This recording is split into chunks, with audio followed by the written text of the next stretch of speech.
naglalaro po kasi yan. Nabunggo po yan ng kotse. Dugaan nga po yan eh.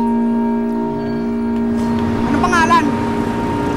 Tuloy na lang pag-usapan natin. Pangalan mo tsaka pangalan ko. Baby Arjan. Yung asawa mo, anong ginagawa? Dumidiskarte. Eh di sana nun pa, nung nanganak ka, nakita mo, naghanap pa siya ng pera para mailabas yung anak niya. Naman. Gusto mo na nga. Hindi mo bayaran ko yan. Ang inang yan. Tayo pa ba? Ito, Andre ko. Pogi. Boy. Anong gimmick mo?